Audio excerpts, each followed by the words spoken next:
Good morning and Talk welcome. Radio. Good morning and welcome to House C Production Gospel. We are on Blog Talk Radio this morning with the National Association of Prison Reform update on Curtis Joel Smith serving life without parole with special guest Dr. Michael McCorvey, who's going to be calling in here soon. National Association of Prison Reform update with special guest Dr. Michael McCorvey and calling guests discuss prison reform and the situation with Curtis Joel Smith. The time is 10 a.m. I'm your host, Freddie C. Howard, and we're going to be talking about prison reform and Curtis Joel Smith. Guest call-in number is 563-999-3554. It's at the House C Radio for the National Association of Black Defenders Incorporated, located at 1629 K Street, Northwest Suite, 300 Washington, D.C., area code 2006.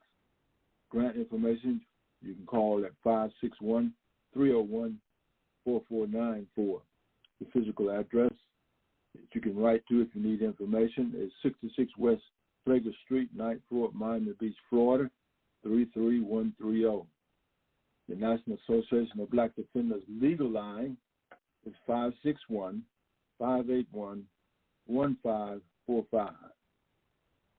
All right. We hope that you will be calling in. I'm waiting for some of the guests to call in, Dr. Michael McCorvey in particular, in regards to the situation with the young man, Curtis Joel Smith. He's serving life for uncommitted crimes. He's in Columbus, Georgia, and we hope that we will begin some callers here on this broadcast. We're just underway. We are on for an hour this morning, and we hope that you will be calling us. We hope that you'll be calling us here on the internet radio. The call-in number is 563. That's if you want to call in, 563-999-3554. Give us a call and talk about reform. If you got somebody that's in prison and they are not guilty of the crime that was committed, we were busy yesterday trying to get people to call in to Governor Schitz from Oklahoma to follow the pardon and parole recommendations of clemency for Julius Jones. And we hope that you are calling that number. You can call the governor at 405-521-2342.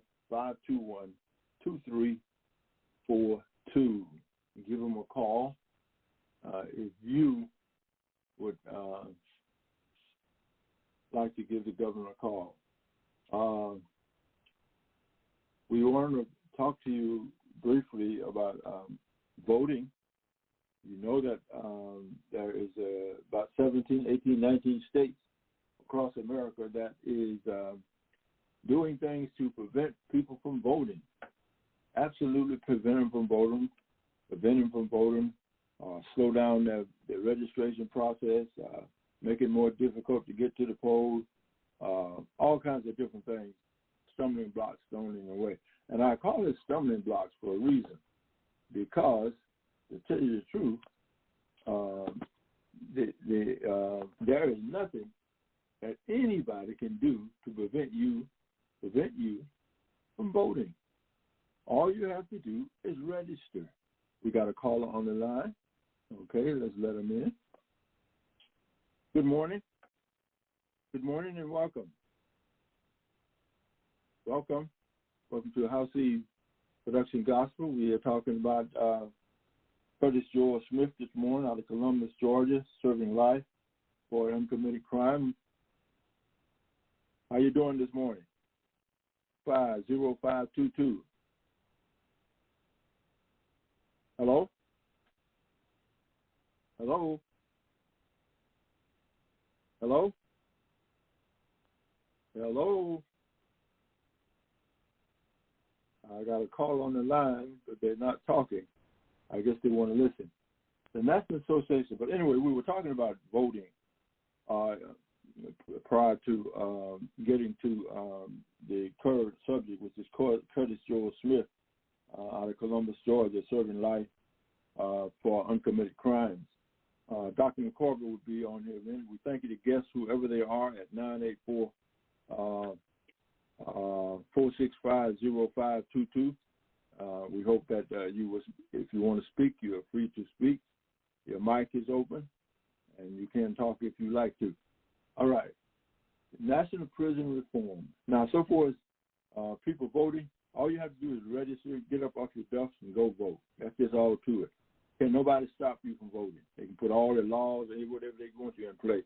If you register and you're properly registered and know your precinct where you need to vote, get up off your duff and go vote. Now, if you want to know what's going on in your area, so if you want to vote, you can type in on any search engine 411.org, 411.org, and type in your zip code. They will tell you who's running, what public offices are being run, and what offices are open. Give them a call. We're on the air right now with National Association Prison Reform Update with special guest Dr. Michael McCorvey and call-in guests on prison reform. I'm your host, Freddie Howard, with the National Association of Black Defenders.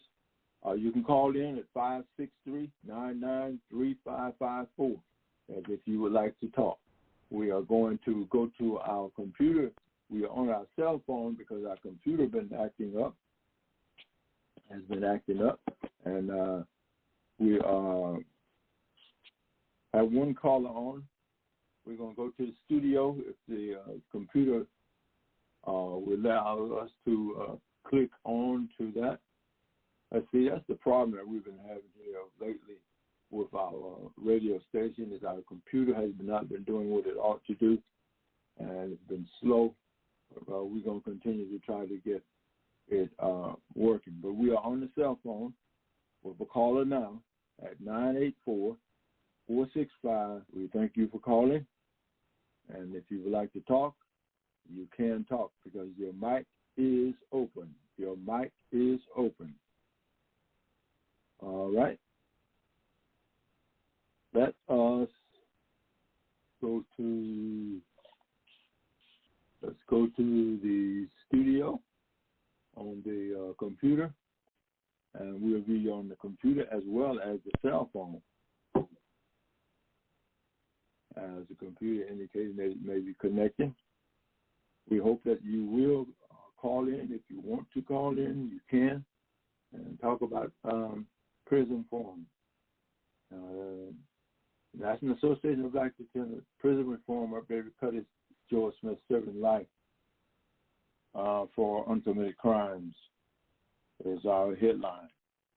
What if you know somebody that's in prison and you know that caller 984-465-0522 has dropped, okay? We're sorry you had to go. That's your choice. But anyway, we are talking about prison reform, and we hope that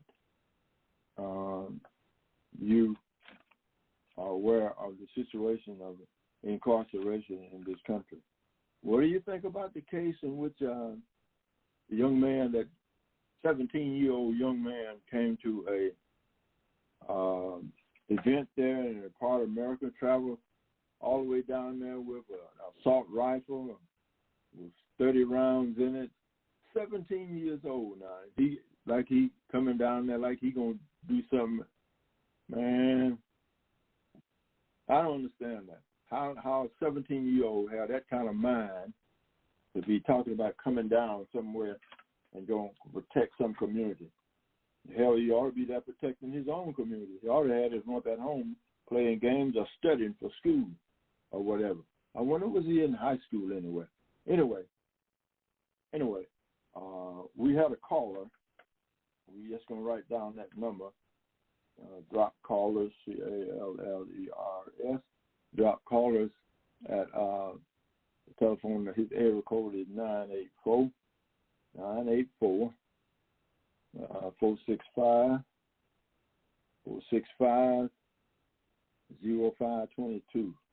0522.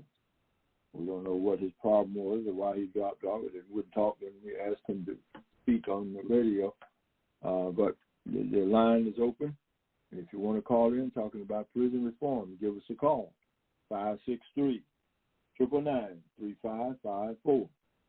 Caller at 484-465-0522. If you want to talk, you can give us a call. Can give us a call if you like. Please give us a call. We're waiting for your call for you to talk about prison reform. Now, Julius Jones, we have been trying to get the word out.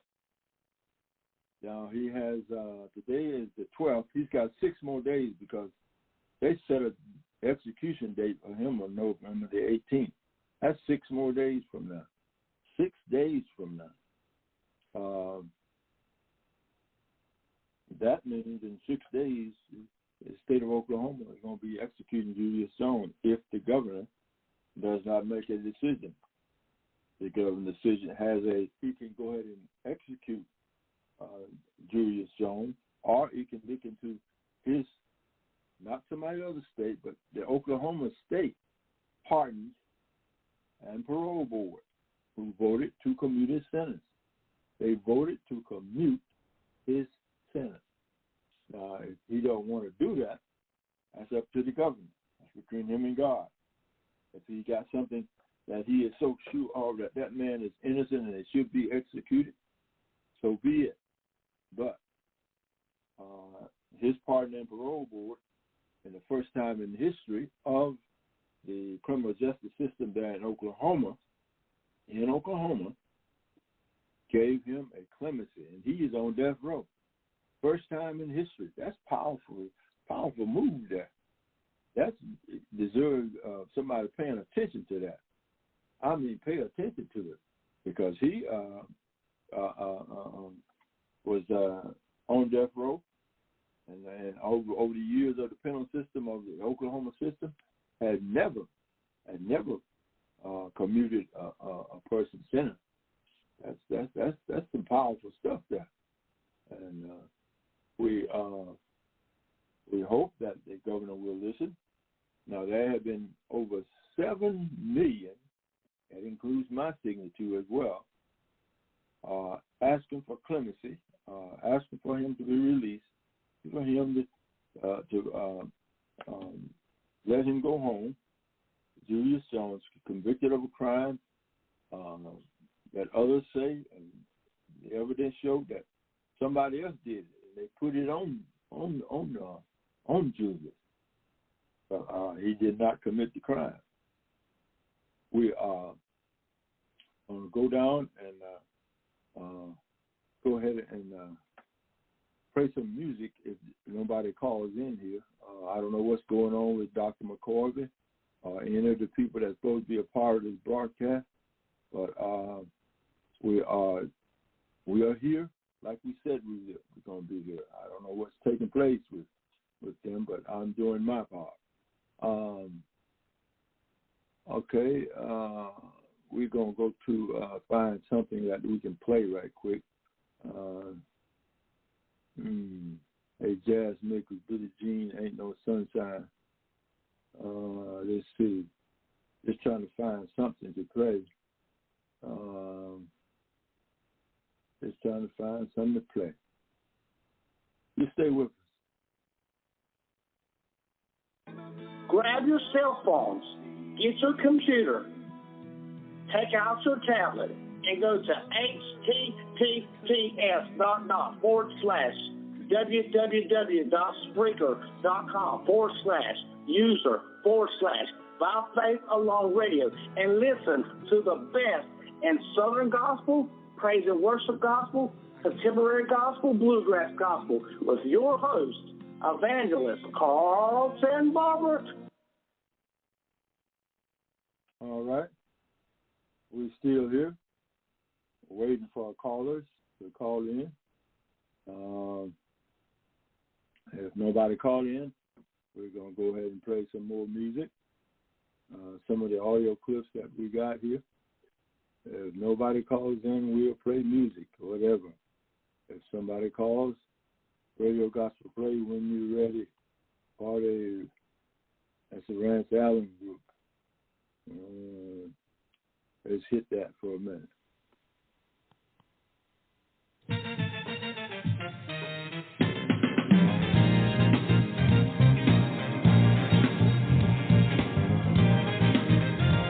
You may as well stay down here.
Hello, how you doing? Hello? I'm good. How are you? Yeah, it's Freddie Howard at House C Radio. You calling about the Curtis Joel Smith case? Yes. Okay. I thought we were actually supposed to do it. So what now?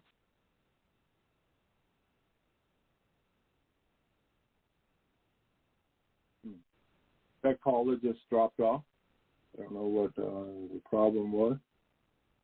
I'm going to note that number down, 714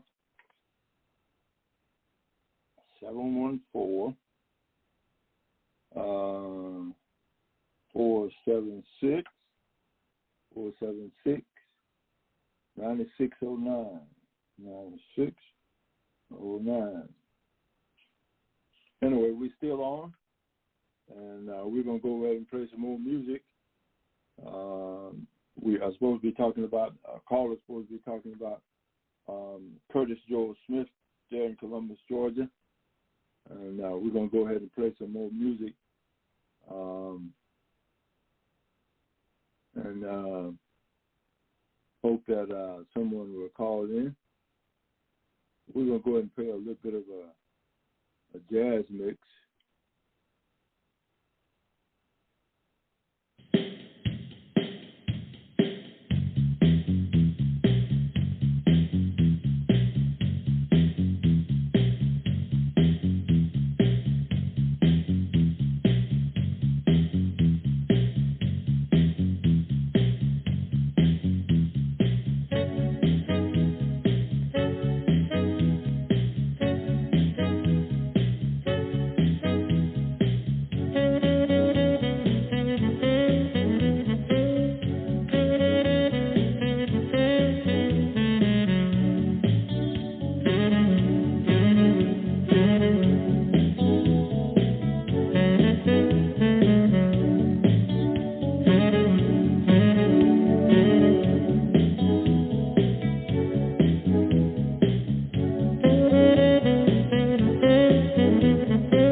right. That was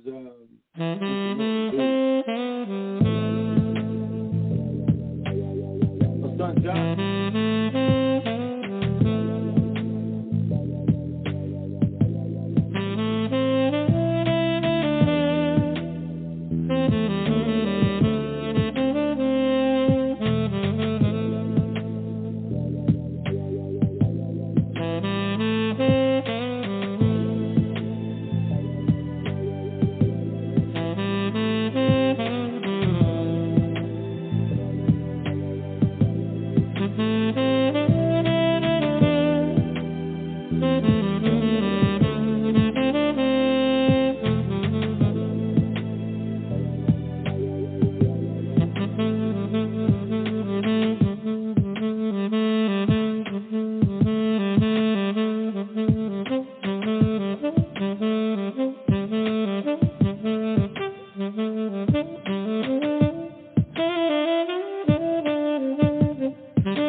To discuss the situation of Curtis Joel Smith. We were hoping Dr. Michael McCorvey would call in.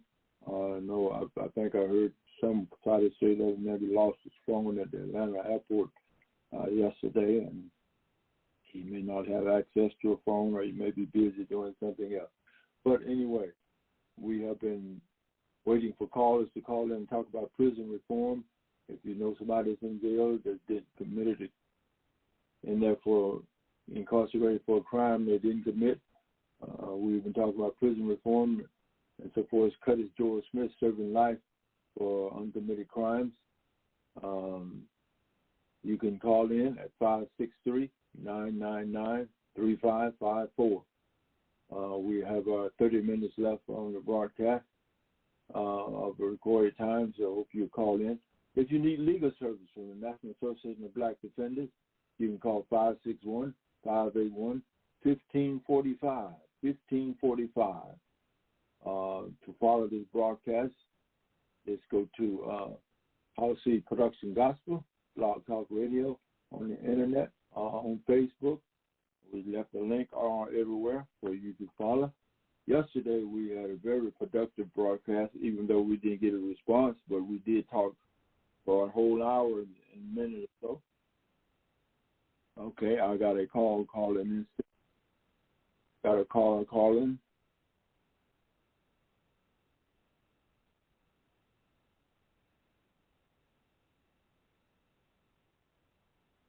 Okay, we're back live.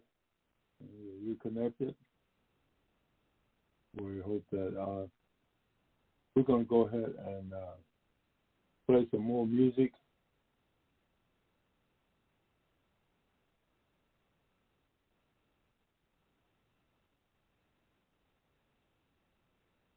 apparently I got the time wrong.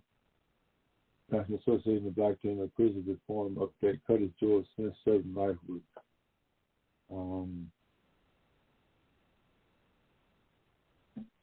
we will continue here in a minute. Alabama voting rights. There's Johnson. Alabama spirit is worthy as he. We decided to find some music. We're going to go ahead and do an intro for the broadcast just in case.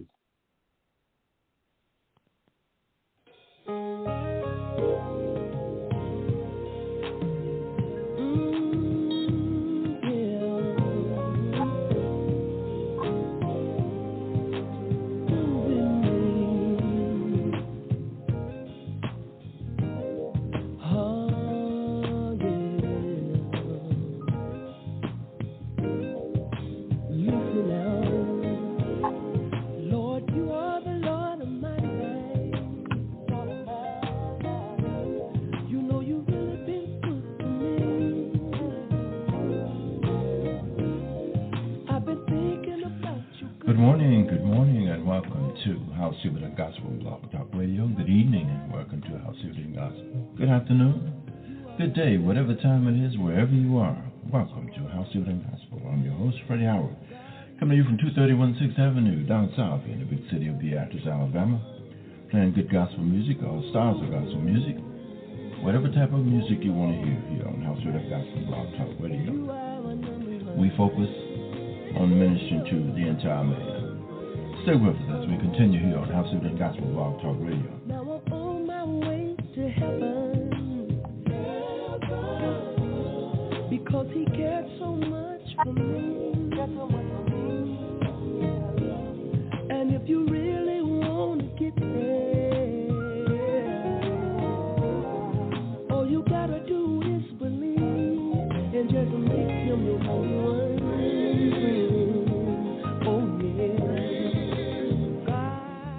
All right, this help of man versus the help of God. The help of man versus the help of God.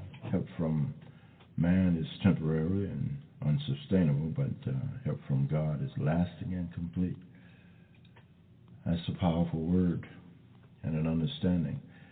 From Psalms 146, praise ye the Lord, O my soul, while I live. Will I praise the Lord? I will sing praise unto the Lord while I have any beings. Put not your trust in princes, nor in the sons of men, in whom there is no help. His breath goes forth, he returneth to his earth, and that very day his thoughts are perished.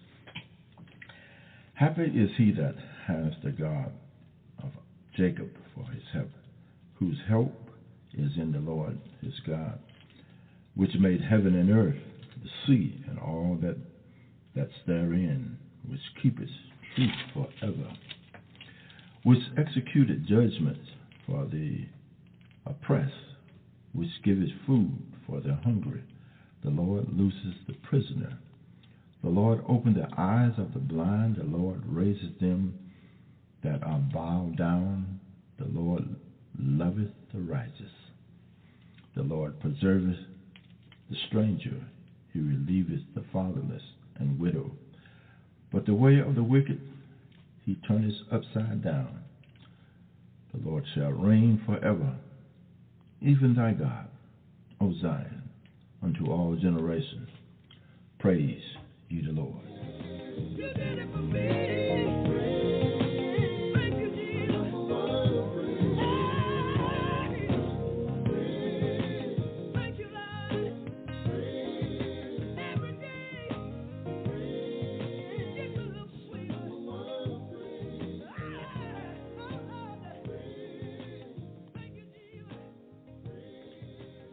Welcome to House of the Gospel Blog Talk Radio.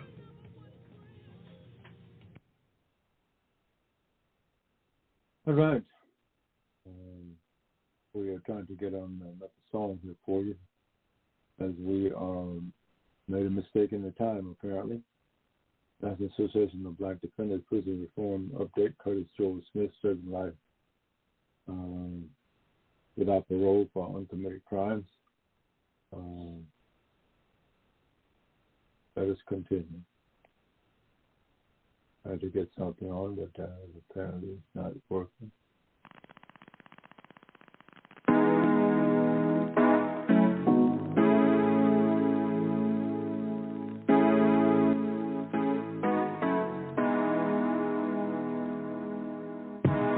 I want to wish you a Merry Christmas.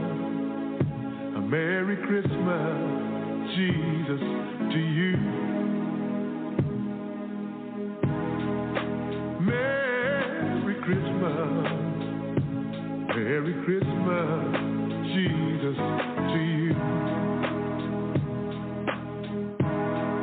I've got so much joy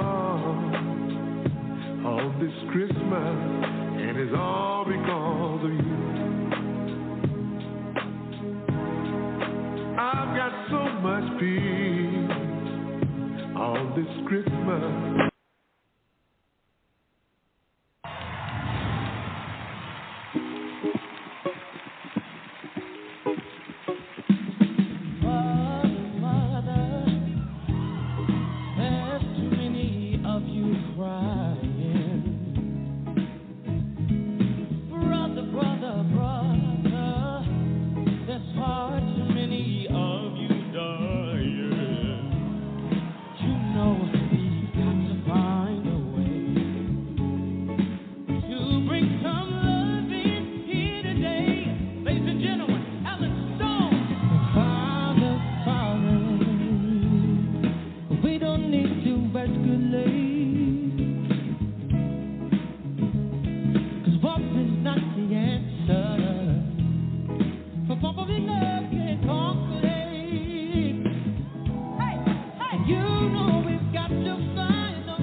The Golden Crowns walk out in Jesus' name on House of Living Gospel, Blog Talk Radio.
Welcome to the Center for Civil and Human Rights. My name is Nicole Moore, and I'm the Manager of Education here. At the Center for Civil and Human Rights, it's our mission to empower you to take the protection of every human rights personally. And so we do that by telling the stories of the American Civil Rights Movement and tying it with the global human rights movement. At the center, we have 3 unique gallery experiences. And on our very first floor, you have Voice to the Voiceless, the Morehouse College Martin Luther King Jr. collection. In this space, it rotates every 3 or 4 months, and what you'll be able to experience are the actual papers and documents of Dr. King. So you're going to see his books, letters, telegraphs, outlines of his speeches, and this is one of the few places in the world that you're going to actually see his original papers. Coming up to our second floor, which is our main floor, you're going to see Rolls Down Like Water, the American Civil Rights Movement. And this gallery brings you through in 1954, so you start to see a segregated Atlanta, and you're going to go all the way until April of 1968 with the assassination of Dr. King in Memphis, Tennessee. When students walk into the space, what you're going to notice immediately is that you're going to see the segregationists, and you're going to hear their voices. But we not only focus on the segregation, we also look at how African American communities thrived in this environment. And so you're going to see the institutions in Atlanta that made Atlanta great. You're going to take a look at Sweet Auburn, and you're going to see the Royal Peacock. You're going to see colleges like Morehouse and Spelman. So you're going to see how these communities were able to stay successful when basically the odds are stacked against them. And then coming into our second portion, which is the Movement Catches Fire, and what you're going to see then is you're going to meet individuals like Ruby Bridges, the 6-year-old who integrated her school in Louisiana. You're going to see Rosa Parks and the Montgomery bus boycott. One of the most emotional yet important pieces, I think, of the center is our sit encounter. Visitors are invited to sit at the lunch counter and go through a simulation of what it would have been like to actually sit and hear the torments and the taunts and understand that nonviolence was not passive-aggressive. So you get to experience just a small portion of what they would have experienced. And you get to ask yourself, could I have done it? But the one thing that really brings people together is when they come into the space that we're in right now, which is the March on Washington.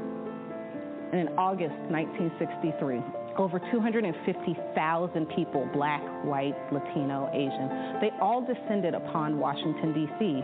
to fight for jobs and freedoms. And it was the largest peaceful protest held in our country at that time. Many of you guys know the March on Washington for Dr. King's I Have a Dream speech. But here you're going to learn about A. Philip Randolph and Dorothy Height and Bayard Rustin, the organizers of the events. They had a list of demands that they presented. And they had various speakers so that everybody could understand that we can have a peaceful protest. And all we want is jobs and freedom and equality in that. In Spark of Conviction, the global human rights movement, you're going to take the experiences that you learned during the American Civil Rights Movement, and you're going to understand that these issues aren't just in the United States. You're going to see protests from all over the world. So when you walk into the space, you'll see these mirrors, and they'll ask, who like you? And you'll have different adjectives that you can choose from to say who like you is threatened around the world. And what happens is once you choose an adjective, there's a person that comes and talks to you in this mirror. And based on the adjective that you chose, that's going to be your experience if you were to go to their country. And so we use that to bring the connection to you so that you understand that these issues are very real. And it's up to us to make sure that we can change how these rights are viewed. You'll also be introduced to some defenders of human rights, like Nelson Mandela, Dr. King again, and Gandhi. You're also going to see some of the offenders of human rights, like Adolf Hitler, Joseph Stalin, Pol Pot, and Uganda's Idi Amin. And in this space, we want you to understand that these groups of people either helped or harmed large groups of people. And when you understand that and then see in the middle of the space modern-day human rights defenders, you'll see that human rights and activism doesn't look a certain way. And so it doesn't matter if you don't have the very best in clothing or you're not all clean cut. Are you willing to make a change? And are you willing to take a stand? Then that's what really matters. But no matter what you take away from the Center for Civil and Human Rights, we hope that you're inspired to act and that you take the protection of every human's rights personally.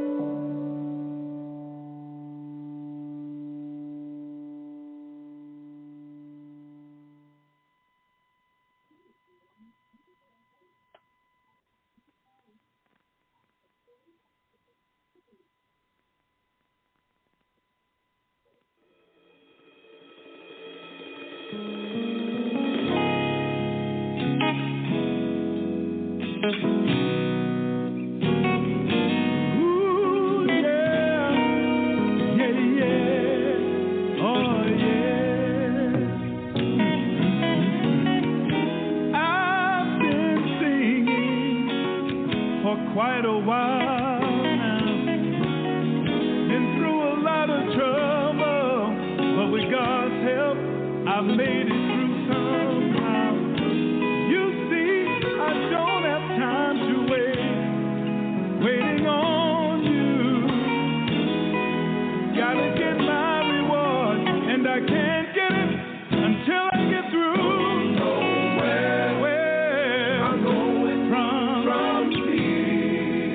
It may be far, oh, it's raining me. Gotta keep moving on to see the end of me. Oh, heaven will be the last stop for me. Oh, heaven will be the last stop for me. Listen,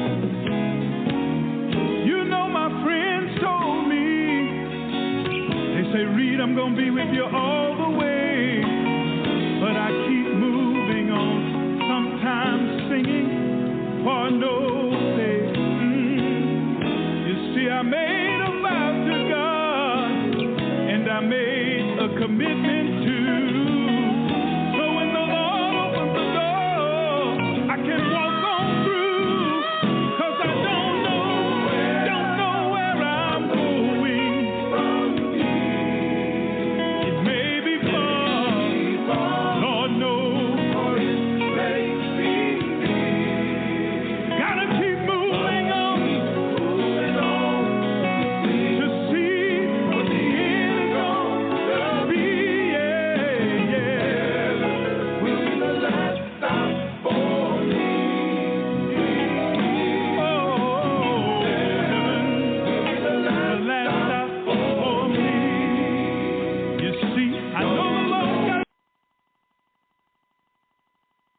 Bishop and I sang this all across the country.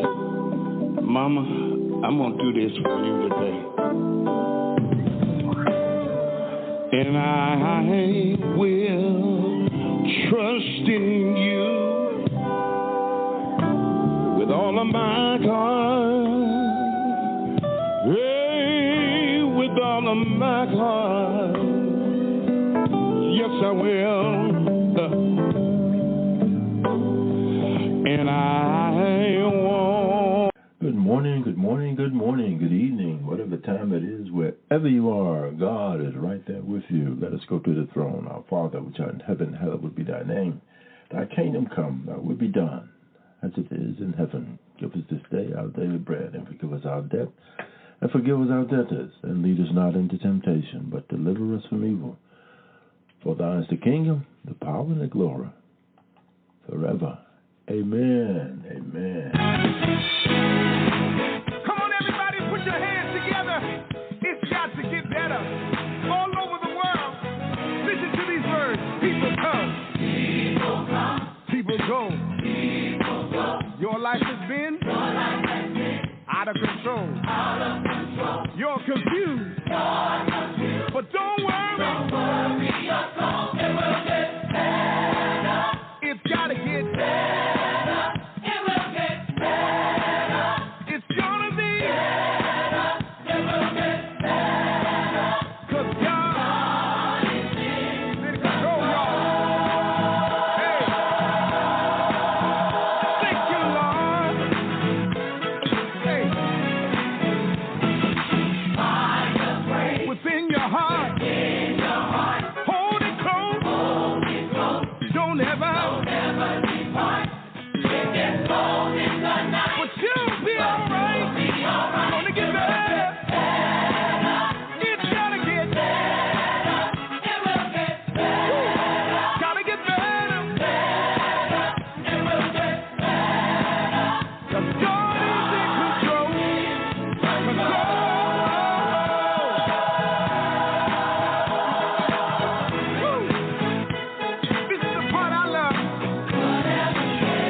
have places to help you.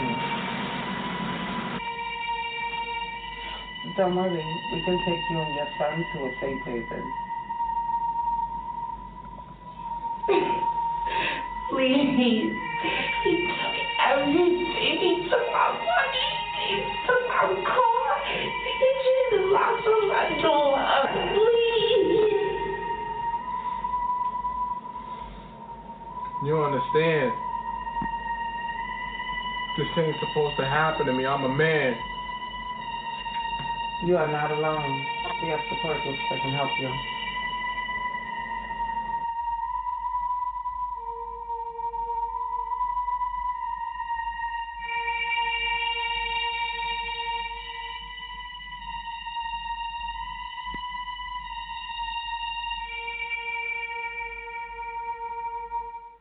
Domestic violence. National Association of Black Defenders Incorporated. A nonviolent movement for social change. This is a national movement for social change. Build a coalition of people so we can have some direction in the midst of what's going on. We need more of a sense of direction in place. Have to understand the issues in order to understand the mindset. In order for us to bring back justice, we have to understand justice ourselves. The enemy might have changed his tricks, but we have to use the same strategies that were used in the 1960s. Infiltrate the nation. You can rebuild this nation with love. Dr. Michael McCorvey, Sr., President of National Association of Black Defenders. Peace on the left, justice on the right. Let's do this another way. Let's vote. Educate yourselves. We will hit them at the polls. Let's do this peacefully. George would not want people to be violent. No justice, no peace. Prosecute the police. Keep my brother's name ringing. George Floyd, stop looting. Don't stop protesting. Terrence Floyd, the brother of George Floyd. Though I'm gone, I urge you to answer the highest calling of your heart and stand up for what you truly believe.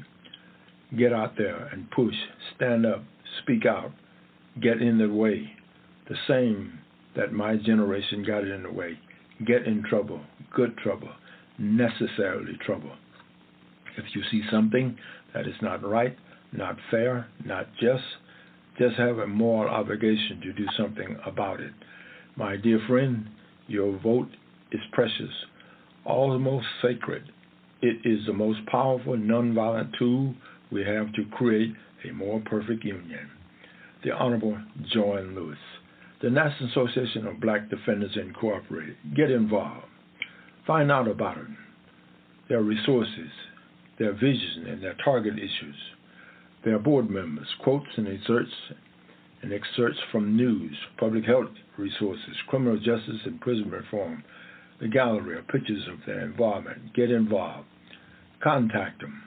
Contact the National Association of Black Defenders Incorporated. This is a public service message from House of Production Gospel Blog Talk Radio from 231 6th Avenue, Beatrice, Alabama. House of Black and Gospel, Black Men United, UNO. Stop killing each other.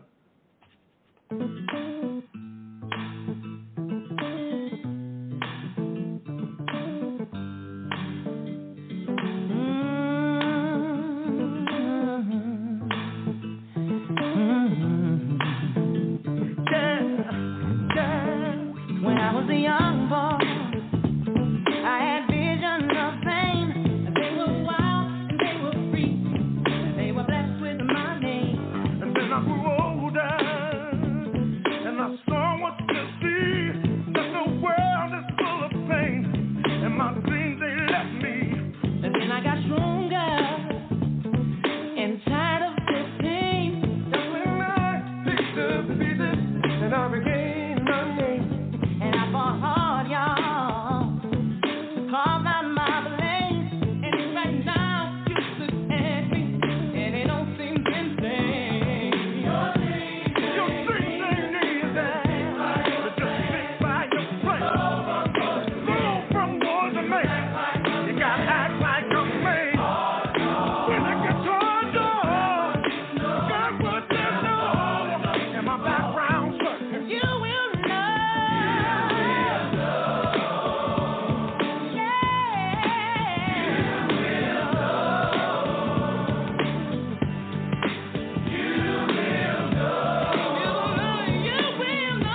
Ready just to see his face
understand that there are things out there that we never learned in law school. We'll never learn in one of these trainings. That we have to go out and experience for ourselves. And it will make you a better prosecutor, it will make you happier at the end of the day. It's not going to make you unbiased, but at least it's going to give you more life experience, so when that does rise up, you'll be able to combat it with a little bit of the life experience that you've had.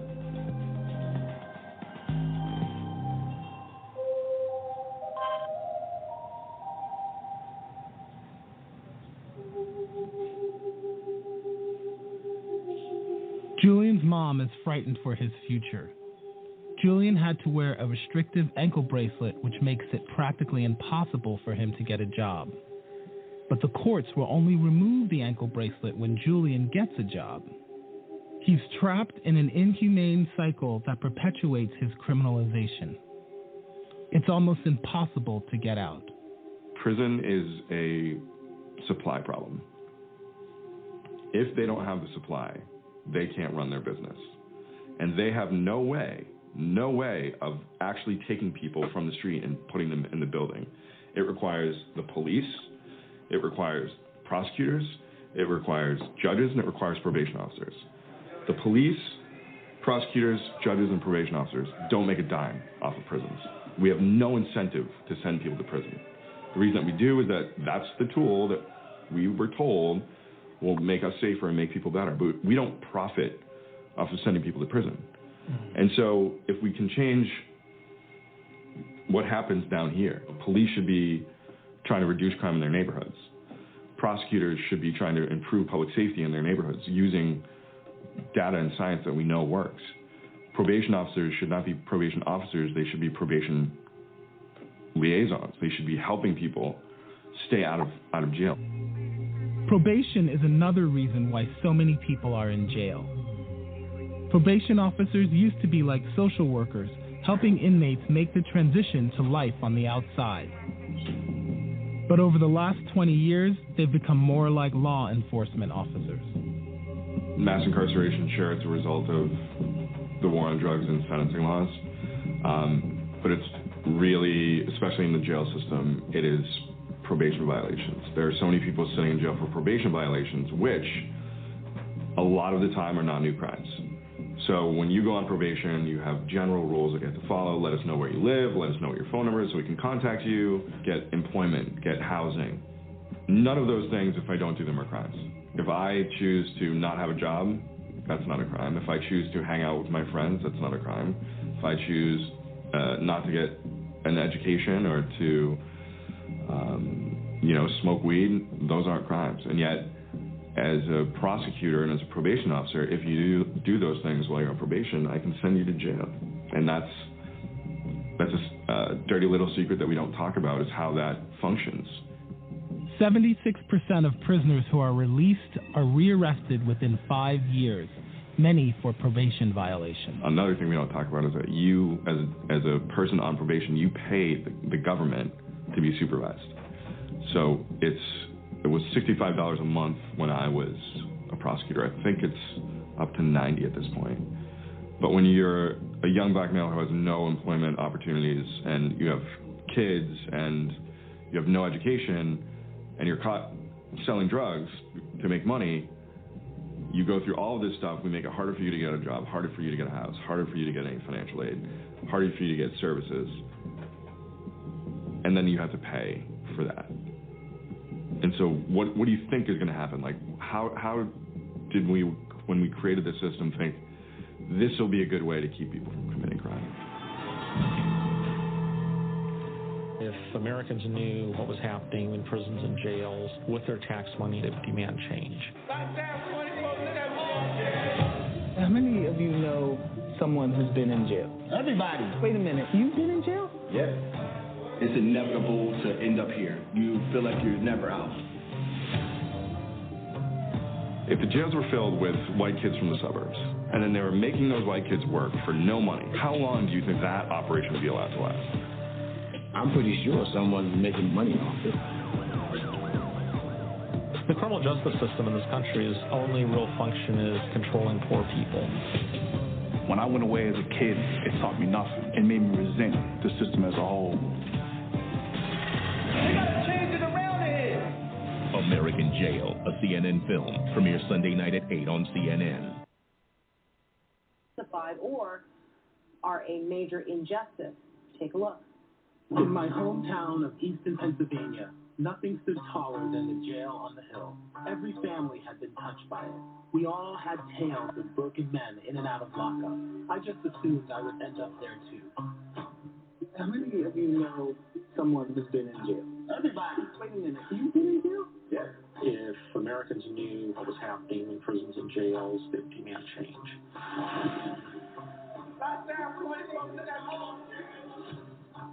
It's inevitable to end up here.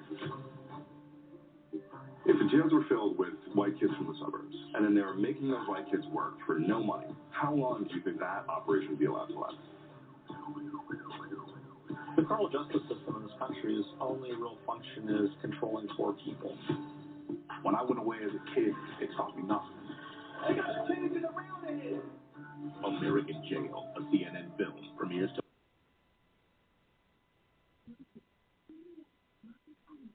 They did something wrong, all bets are off. If Americans knew what was happening in prisons and jails with their tax money, they would demand change.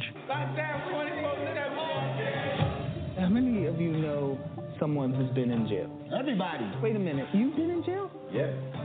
It's inevitable to end up here. You feel like you're never out. If the jails were filled with white kids from the suburbs, and then they were making those white kids work for no money, how long do you think that operation would be allowed to last? I'm pretty sure someone's making money off it. The criminal justice system in this country's only real function is controlling poor people. When I went away as a kid, it taught me nothing. It made me resent the system as a whole. They got changes around here. American Jail, a CNN film, premieres Sunday night at 8 on CNN. Nothing stood taller than the jail on the hill. Every family had been touched by it. We all had tales of broken men in and out of lockup.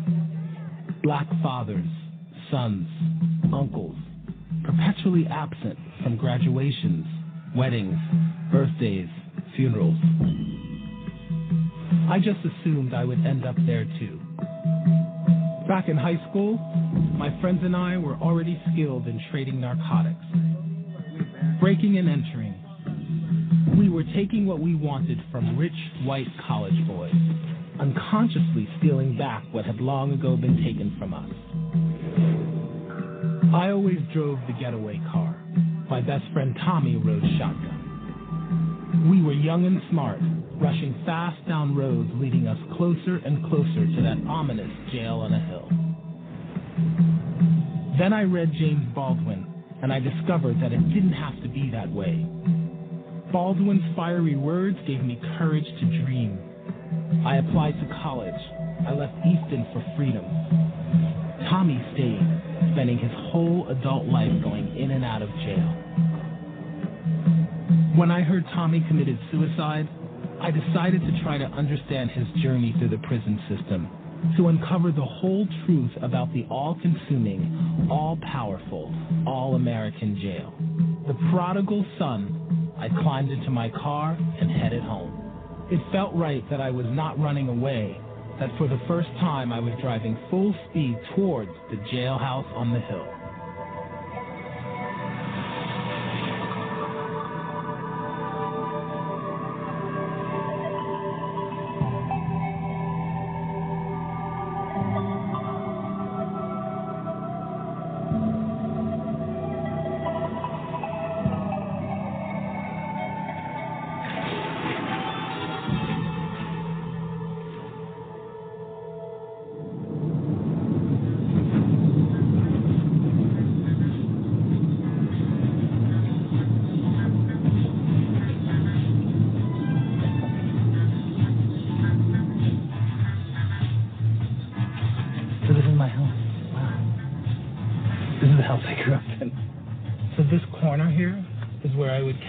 Bus, and the first day I moved to this house, I was standing on the corner and the paper boy walked by and called me a nigger.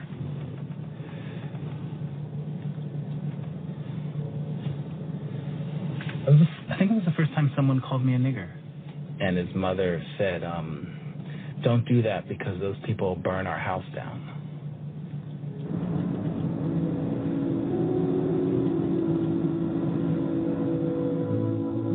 Like so many determined black women without resources, my mother cleaned the homes of well-to-do white women. She raised me with no help from my father, who had disowned us. I never felt I belonged. I wanted something more than what I could see. I wanted to be somewhere far away from that jail on a hill. Community college was the first step. Then I got a scholarship to study journalism at NYU. The stories I reported propelled me to become an independent filmmaker. Hello. Look at your hair. I know. Looks good. Thank you. How you doing? I'm good. Back when Tommy and I were hanging out, Susie was never far away. Tommy and his older sister were inseparable. She looked after him, protected him. She was devastated when he took his own life on his 52nd birthday. He's missed every day, because that was my first phone call of the day. He would talk to me every morning. Wow. He'd talk to me when he's getting Jerica ready for school. He'd talk to me on the way to take her to the bus stop. So where's Tommy? He's over here. Was he depressed? He had bouts with depression. He also had bouts with the Eastern Police. Tommy? Yeah. He would drink, and somebody would call the cops because when he drank, he'd get loud. Right. Okay, that's drunken disorder. The cops would come, they'd spray him with mace, and handcuff him and all this, so now he's resisting whatever they're trying to do. So they took him and put him in the tank. And they kept him there one time, I forget, was he in there for a year, 2 years, a year and a half? What? For nothing. For nothing. They didn't charge him with anything? They just held him for a year and a half? Drunken disorderly. That's what he was in there for. And the one time the police picked him up and held him in the thing overnight, and we went over there right away. They said, oh, he's fine, he's sleeping it off. When he wakes up, we'll let him go. Well, that night they had him, stripped him down butt naked and hit him with something. Yeah. And when they let him go, he was all bruised up. It must do a job on your sort of psychological state of mind. Yes, it does. In and out of prison so many times. Tommy's daughter, Jerica, lived with him. Every day he got Jerica ready for school. He cooked all her meals. Jerica was 15 years old when her father committed suicide. Now, with Tommy gone, Jerica struggles to find a reason to go on. Especially when you're incarcerated. It was on his birthday. I was coming from Philly. So I went upstairs to change my shoes, and my friend ran out screaming. And I go outside, and I'm like, what happened? She was like, it's your dad, it's your dad. And I'm like, what? Like, did he scare you? And I was laughing. She was like, no, Jerica, he's dead. What was that like? You can't get over that. No, I was hospitalized like 3 times. Like, I just, like, blacked out. That's what traumatized me, I think. It just didn't make sense. It was like, I just talked to him. He was just telling me what he's going to cook when I get home. And to see my dad on his birthday alone, when he helped everybody, he died alone, by himself. And it was just like that. It was just, everything was gone. I got his tattoo on my arm, so I feel like he's still, like, kind of still with me. Like, it's still there. I still talk to myself, talking to him. Like, when I go to church, I feel like I'm talking to him sometimes. Of all my friends growing up, Tommy had the most discipline. He wasn't a thug. It didn't follow that he'd be the one who ended up in so much trouble. But that's the cruel catch of the system. It only takes one time. And the more Tommy went to jail, the more he started acting like a thug. Tommy hung out in the West Ward of Easton. The West Ward is home to the poor and black of Easton. Above the West Ward is the Juvenile Detention Center. And above that, at the very top of the hill, is the jail. A beautiful medieval castle the bottomless receptacle for a pipeline carrying black bodies from the West Ward to the Juvenile Detention Center, straight into the jail on the Hill.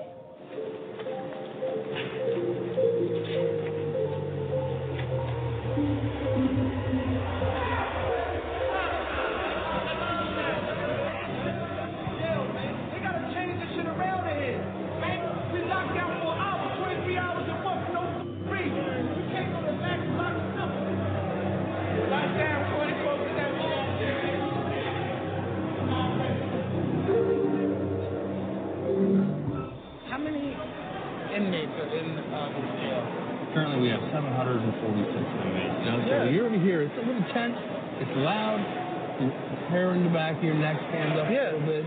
You can hear a housing unit not too far away getting a little rowdy. What's going on? There's a few individuals that are maybe having a verbal altercation right now. We have a few officers want to go check it out right now and see what's going on. You know. So if anything would happen to go. If we happen to have a fight or anything, just make sure you step to the side. Although I knew the statistics, seeing so many black men in cages made me furious. So when did you get in? I just got in today.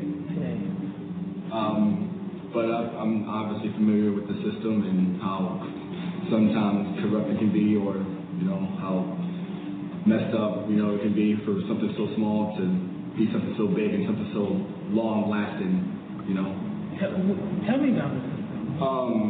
Well, I mean, it just seems like everything that you do, like no matter if you're a good guy, it's inevitable to end up here. It's been, such a long process, just coming in and out and just being part of the system now. It's just like you feel like you're never out, Any recent suicide attempts? 2 years ago, Corday got a DUI. He spent 5 months in jail for driving under the influence. Then had to pay exorbitant court and jail fees. He missed one payment. Then 7 police officers broke down his door and arrested him. This DUI process for me, it's been 2 years. So this is, you can be a good person, and it only takes one mistake for you to be in the system. And once you're in, you're in. Corday wants to leave and get a fresh start elsewhere, but he's trapped in Easton because of an unending procession of probation and court appearances. I have a 8-month-old son, and I have a 4-year-old whose father committed suicide, God forbid, and I've been just taking under my own wing and just being a father and a mentor to him, show him the rights and wrong and how to, grow up, with positivity, being an optimist, taking the worst situation and turning it around into something good, And for me personally, it also helps me, it motivates me to be a better person because I want to be truthful to who I am and what I'm still telling him. So I don't want to sell him something I don't believe in. I could have easily ended up caught in a system seriously. Like 1 in every 3 black men in America.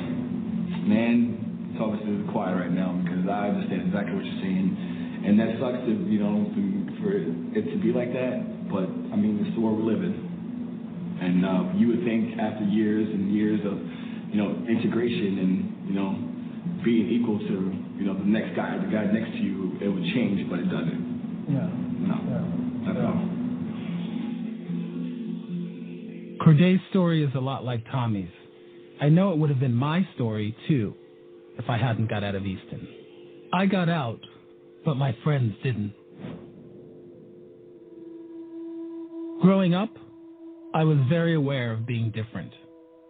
Long before I admitted the truth to myself, I bore the shame of homophobic bullying. I was called faggot in school all the time. My grandfather called me a sissy. As young as I was, I always knew no one in Easton would ever accept this thing about me. My safety, my very survival depended on how well I could hide my homosexuality from everyone, even Tommy.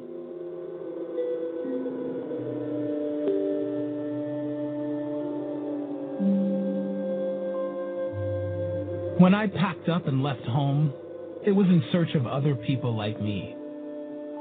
In the 1980s, every closeted kid in every small town in America knew that gay people lived and breathed in the openly queer pulse of New York City. When I left Easton, I never looked back. The irony is, homosexuality may have saved my life.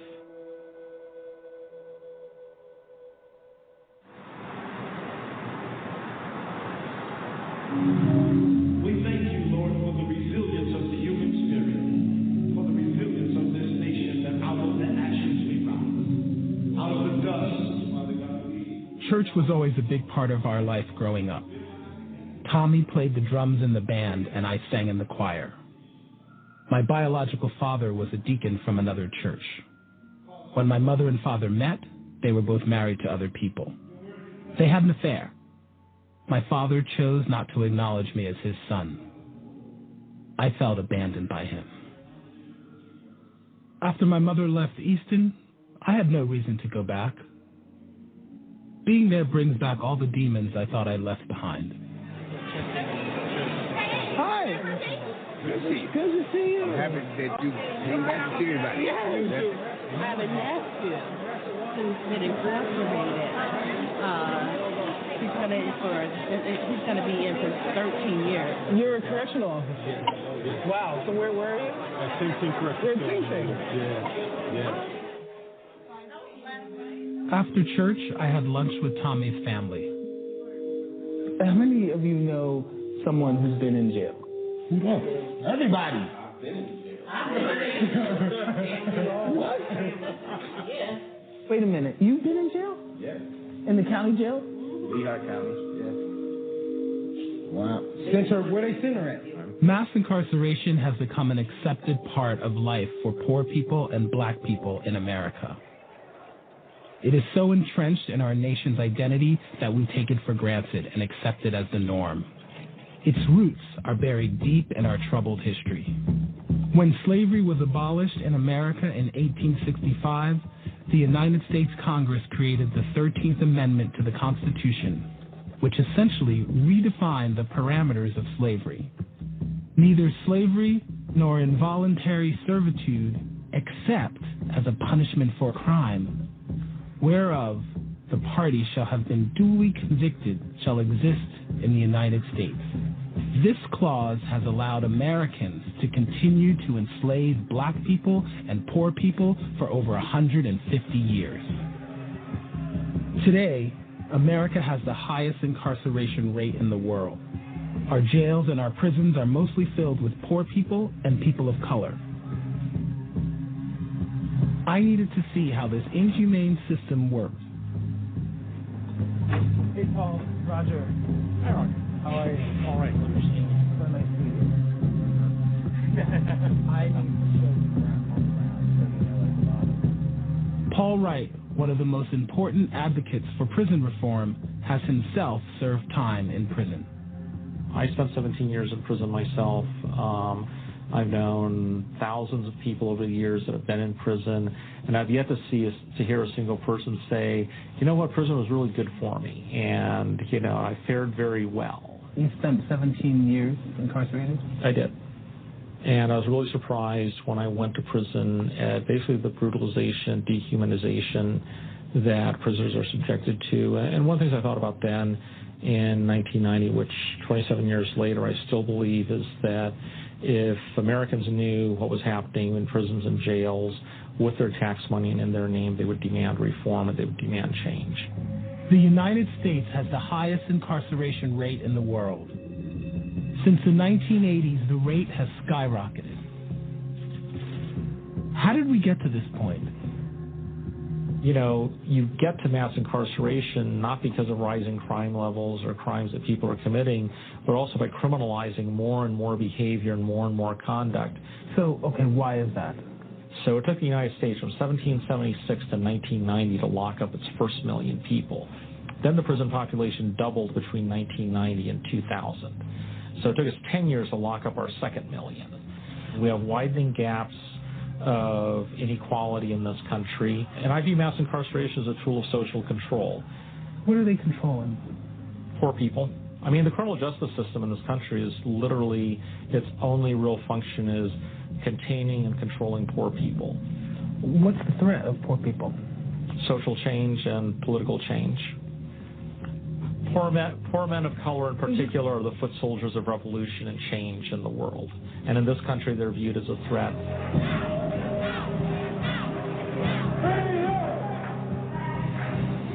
Our current incarceration crisis has its ugly roots in the unrest of the 60s and 70s.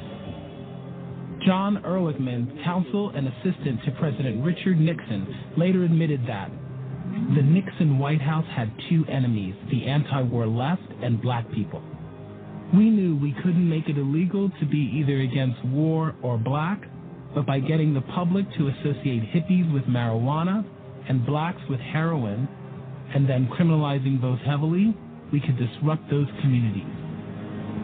And so, that's what they did. I think it's just a continuation of the deprivation and oppression that poor black people have suffered in this country for the last 500 years. Under President Barack Obama's administration, with bipartisan support, we had just begun to address the problem of the disproportionate number of poor and black people behind bars. The numbers were starting to decline, and Obama's Attorney General Eric Holder made it his mission to reduce prison populations. I will restore law and order to our country. But today there's a new president in the White House, and he has a very different idea in mind.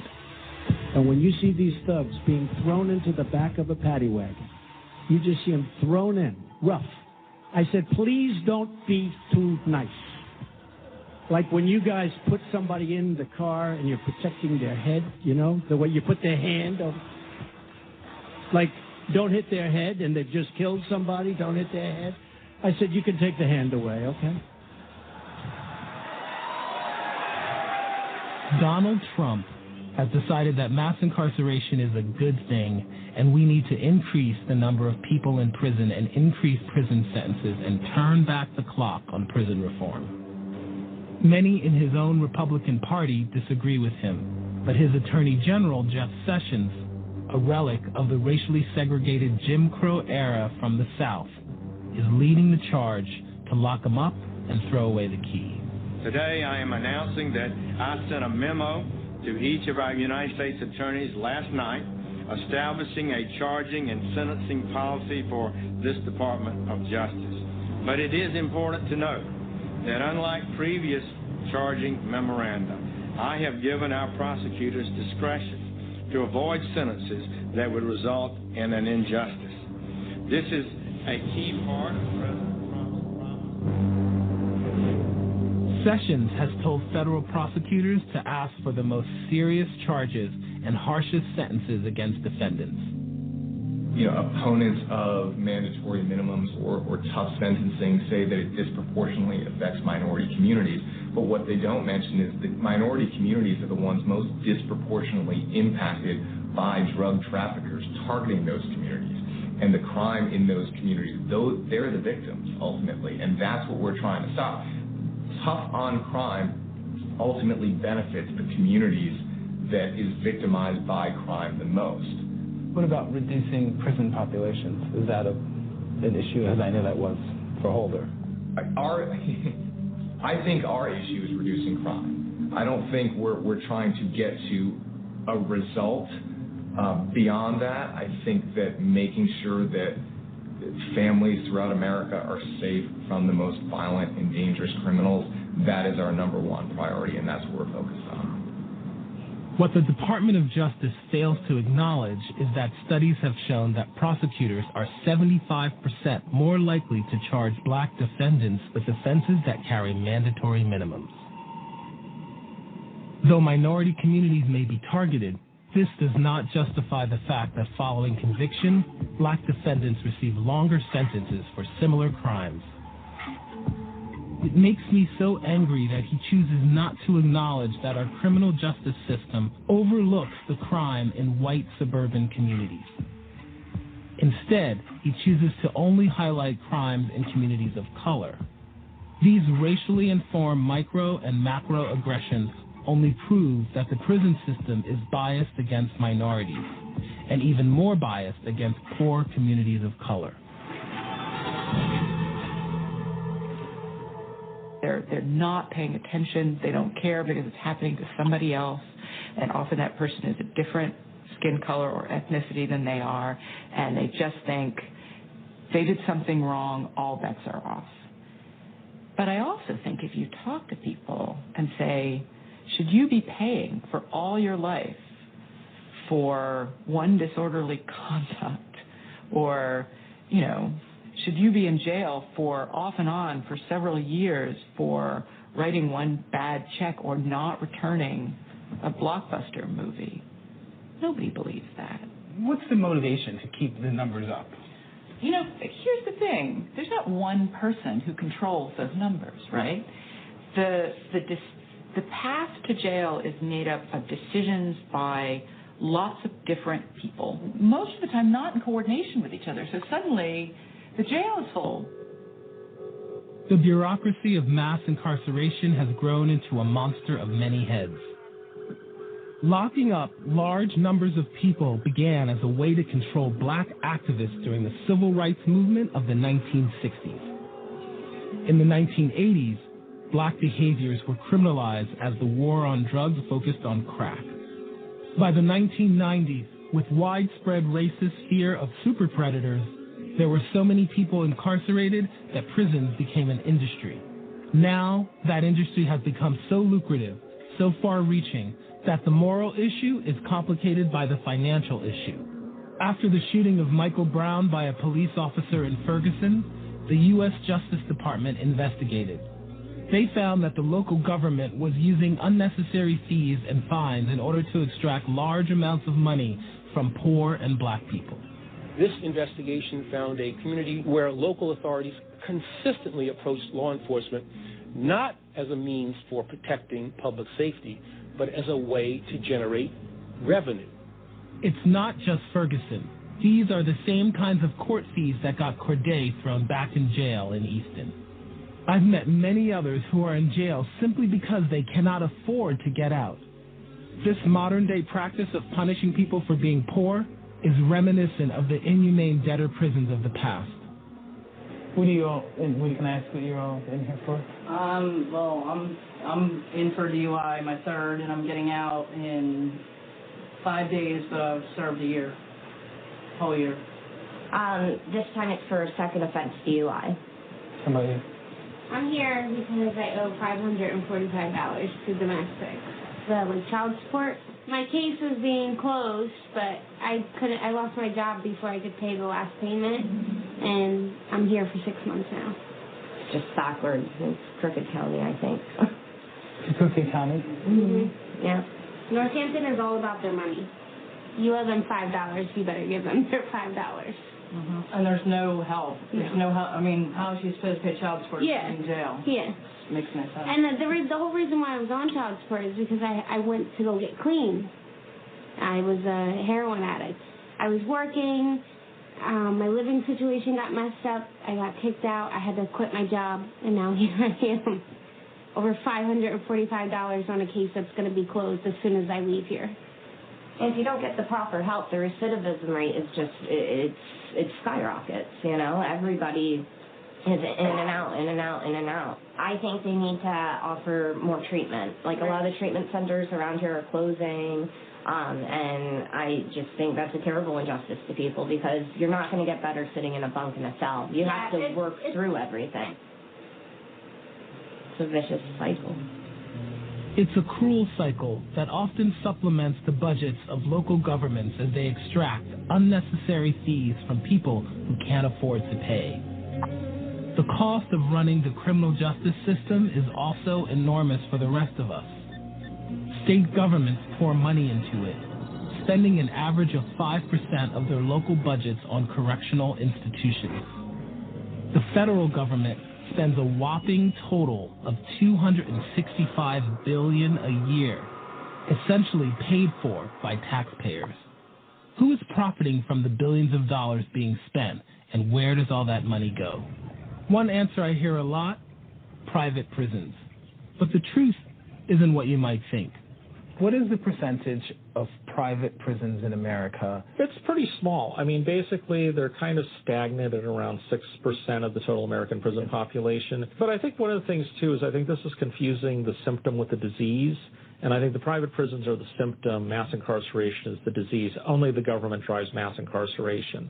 And the private prisons are just, they're just feeding off the process, profiting off the process, but they're not driving it. So who is driving it? Taxpayers spend $265 billion a year on the criminal justice system. And still the question remains, where does all that money go?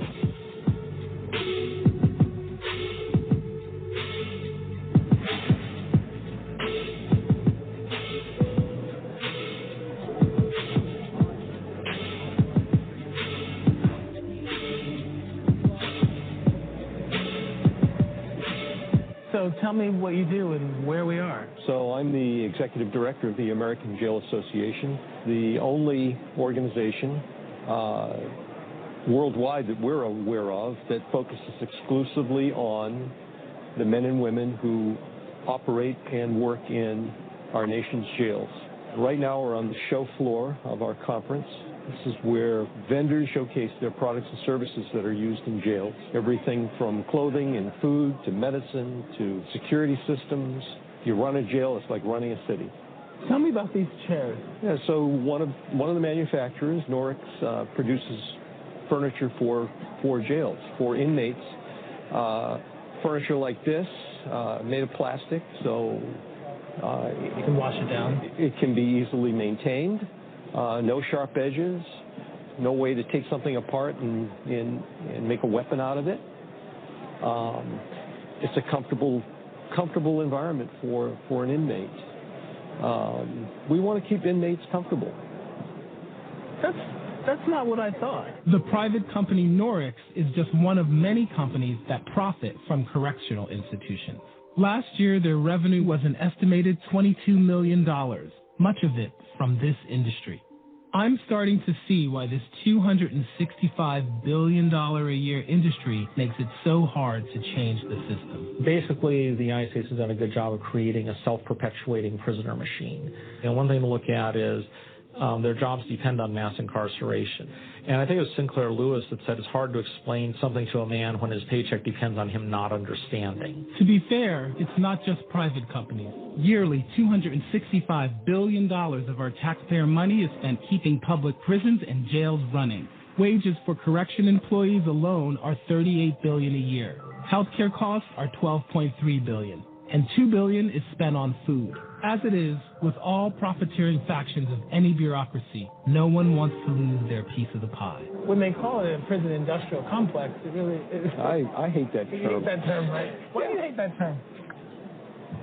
Because don't look at it that way. I mean, we're not manufacturing automobiles. We're not, no one profits from it. Jails don't have shareholders. We're not traded on Wall Street. The companies, some of them. The companies that are part of all of this. $265 billion a year in taxpayer spending means a sure profit for companies like Securus, who charge hiked up fees for prisoners to use phones to call their loved ones.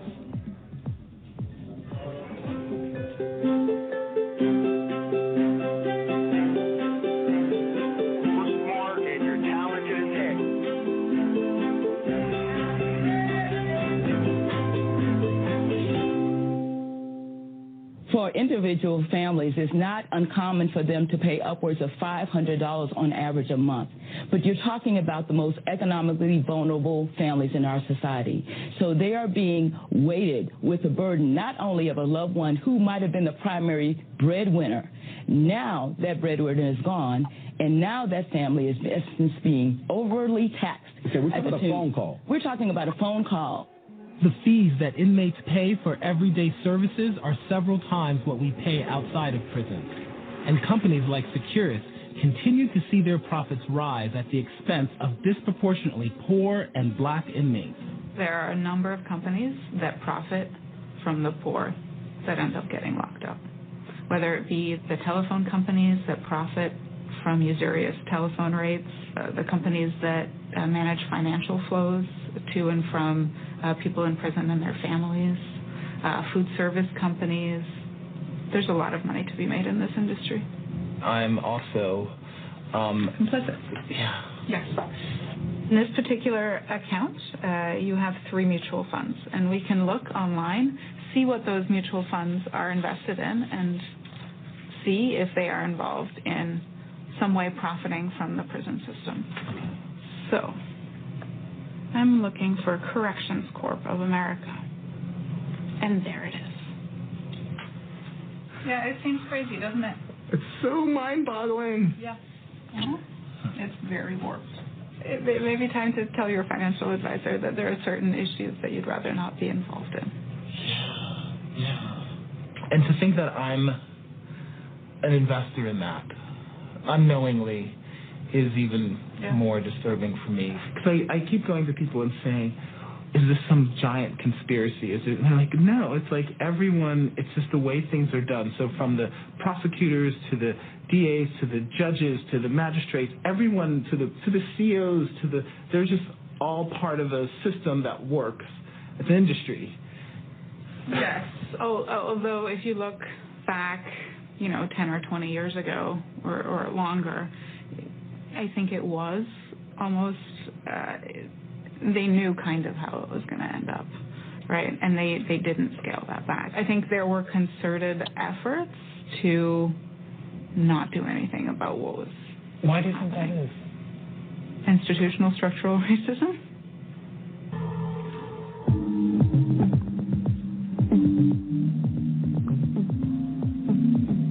When someone is convicted and moves from jail to federal or state prison, the government now has legal access to them as a workforce.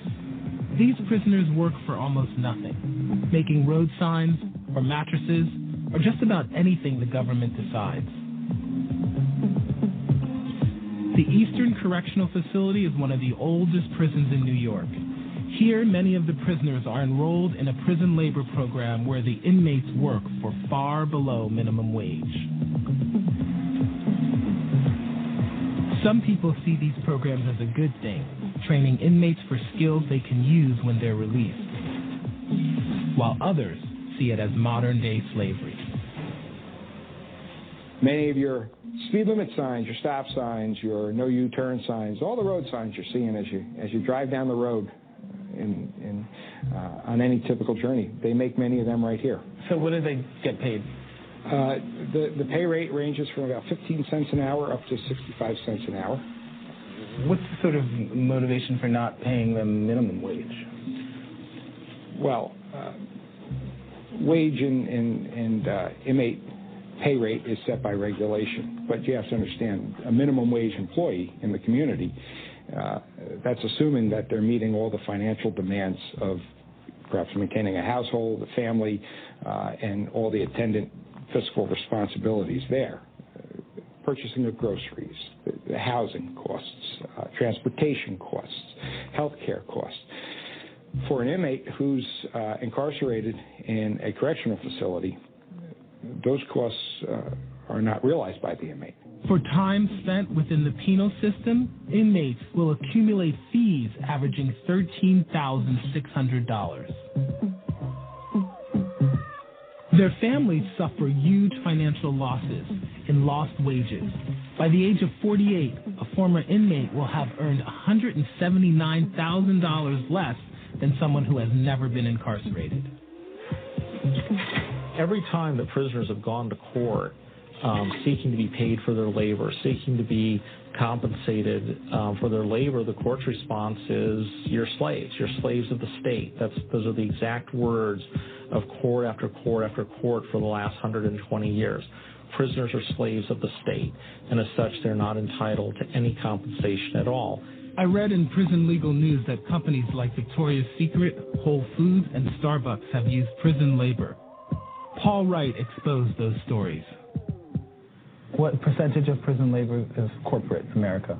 It's actually pretty small. I mean, and I think that, this may be bad for your story, but the reality is that at any given time, there's around 5,000 to 6,000 prisoners employed by the private sector in this country, which you figure out of a workforce of, 200 million people or 180 million people. That's not huge. But the truth is, most prisoners aren't working for private companies. They work for the government. Cheap labor keeps the prison system running. So, what are they doing? They're doing primarily what prisoners do is they run the prisons. So anything that has to get done in a prison, unless it's security related, usually prisoners are doing it. So they're doing plumbing, they're doing maintenance, they're doing custodial and janitor services, cleaning. They're cooking food, they're serving food. Literally anything you can think of that is needed to run a prison, prisoners do. So the prison saves a fortune by making the prisoners run the prison. Millions, tens of millions, yeah. They save tens of millions. There was a GAO report in 1993 that said it would cost prisons hundreds of millions of dollars more each year to pay prisoners minimum wage for the work that they did. So prisons are saving hundreds of millions of dollars by employing prisoners. And when we crunched the numbers, we found that the median wage in state prisons was 20 cents an hour, and the median wage in federal prison was 31 cents an hour.